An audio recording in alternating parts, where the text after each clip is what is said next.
नमस्कार मित्रों, Swastika club online study centre में आपका स्वागत है। उम्मीद करता हूं कि आप इस मुश्किल घड़ी में लॉकडाउन में अपने घर में सुरक्षित होंगे अपने परिवार के साथ। और आपसे हमें अनुरोध भी है कि आप लोग अपने अपने कर्म का पालन करते हुए घरों में मुस्तैदी से बैठे रहें और हमारे ऑनलाइन स्टडी क्लास का लाभ उठाएं। तो आज हम आपके सामने फिर एक नई ट्रिक के साथ आया हूं। जी हाँ, आज मैं साइंस सब्जेक्ट से कुछ चुनिंदा ट्रिक्स लेकर के आया हूं। मैं एक बार फिर से अपने मित्रों को कहना चाहता हूं कि यदि आप इस चैनल पर नए हैं तो रेड वाले बटन दबा करके सब्सक्राइब कर लें। बगल में घंटे का जो आइकन है उस पर क्लिक कर दें ताकि आने वाली वीडियो को पल पल आपको अपडेट मिल सके। तो आज हम आपको बता रहे हैं विटामिन के कुछ महत्वपूर्ण बात कर सकते हैं। और ये हमेशा हर एक तरह के प्रतियोगिता परीक्षाओं में पूछे जाते हैं, चाहे वो एसएससी हो, रेलवे हो, बैंकिंग हो, अन्य सेवाओं में, यूपीएससी में भी यहाँ तक की पूछी जाती हैं। तो आइए हम लोग जानते हैं ट्रिक ये कौन सा है। विटामिन एवं उनके नाम। विटामिन एवं उनके नाम, ये ट्रिक का है, वो हम बताते हैं, साइंस का है। रेथार पैनी पावा साटे एक कैटोफी।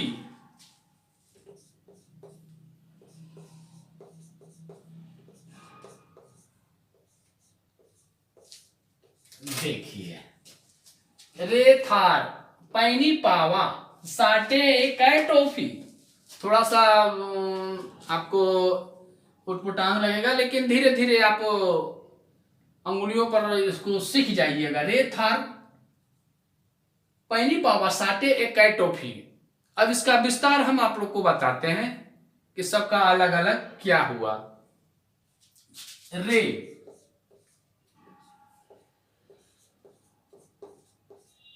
जिसको रेटिनॉल बोला जाता है, ठीक है, जिसको विटामिन ए कहा जाता है। विटामिन ए इसको बोला जाता है। था था मतलब होता है थायमिन,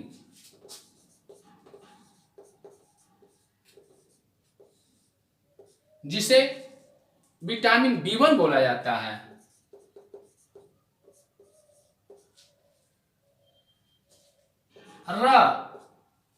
र से राइबोफ्लोविन इसको बोला जाता है।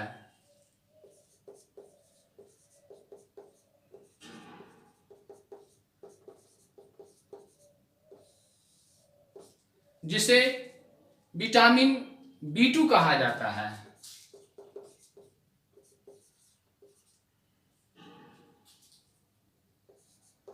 पै से पैंथोनिक अम्ल इसे बोला जाता है।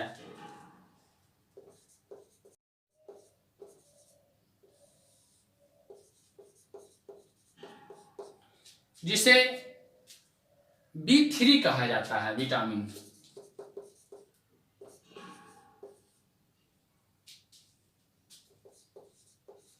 नी जिसे विज्ञान की भाषा में नियासिन बोला जाता है।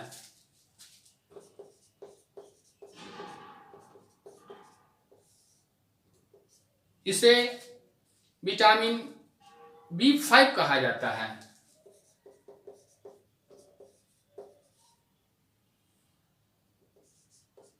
पा मतलब होता है पायरोडोक्सिन।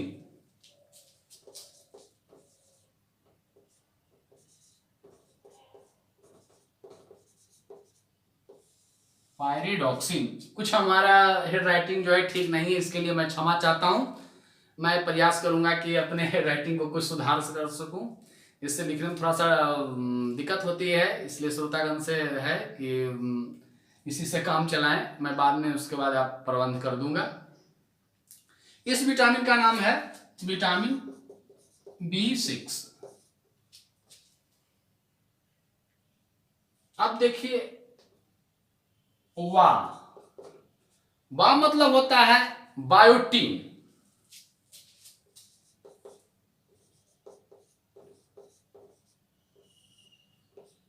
जिसे विटामिन B7 भी कहा जाता है।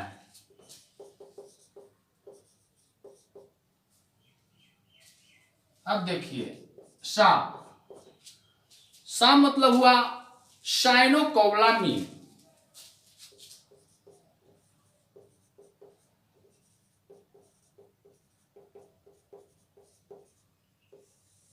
जिसे विटामिन 12 कहा जाता है।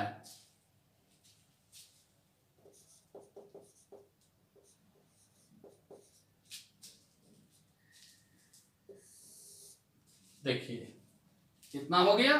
अब हम इधर लिखते हैं टे मतलब होता है टेरॉइल ग्लोमेटिक।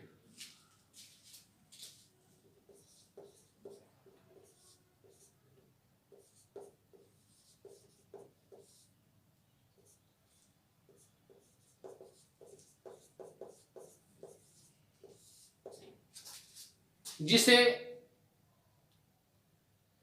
विटामिन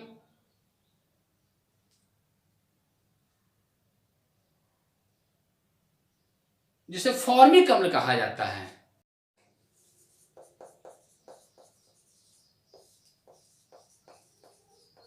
अम्ल टेरॉइल ग्लोमेटिक, जिसे फॉर्मिक अम्ल भी कहा जाता है। अब आ जाइए ए, इसे एस्कॉर्बिक अम्ल कहा जाता है।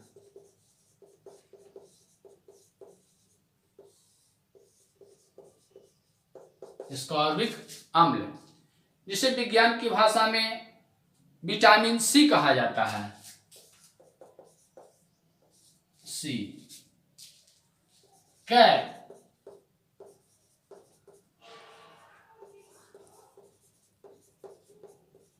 इसे कैल्सीफेरॉल बोला जाता है। जिसे विटामिन D कहा जाता है।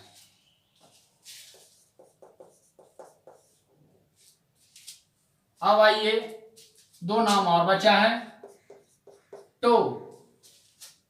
इसे टोकोफेरॉल बोला जाता है विज्ञान की भाषा में।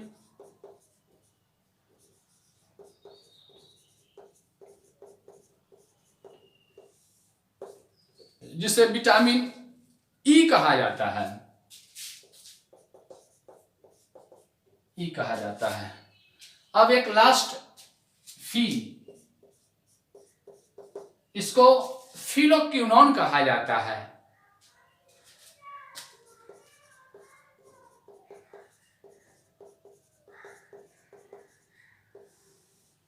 जिसे विटामिन K कहा जाता है। देखिए क्या सुंदर सा हो गया एकदम। रेथा पैनी पावा साटे कैटोफी, जिसमें रे का मतलब हुआ रेटिनॉल, था मतलब हो गया थाइमिन, जिसको विटामिन B1 कहा जाता है। रेटिनॉल को विटामिन A कहा जाता है। र मतलब राइबोफ्लोविन हुआ, जिसे विटामिन B2 कहा जाता है। पै मतलब पेंटोथोनिक अम्ल, जिसे विटामिन B3 कहा जाता है। नी मतलब नियासिन, जिसको विटामिन B5 भी बोला जाता है। पा मतलब पारोडेक्सिन हो, जिसे विटामिन B6 कहा जाता है। बा मतलब बायोटीन, जिसे विटामिन B7 कहा जाता है। शा मतलब साइनोकोबालामिन, जिसे विटामिन B12 भी कहा जाता है। टे मतलब टेकोग्लोमेटिक, जो कि फॉर्मिक अम्ल एक प्रकार का ये भी है। ए मतलब एस्कॉर्बिक अम्ल, जिसे विटामिन C कहा जाता है। क्या मतलब कैल्सीफेरॉल, जिसे विटामिन D कहा जाता है। तो मतलब टेकोफेरॉल, जिसे विटामिन के कहा जाता है? तो बताइए मित्रों, अपने अपने कमेंट में हमें बताइए कि आपको यह ट्रिक कैसा लगा। यदि कुछ त्रुटियां होगी इस ट्रिक में तो आप बताइएगा, हमें मार्गदर्शन कीजिएगा, कुछ बताइएगा कि हाँ सर आपने कुछ गलत किया है, तो हम उसमें सुधारने का प्रयास करेंगे। तो फिर हम अगले वीडियो में मिलेंगे, तब तक के लिए नमस्कार।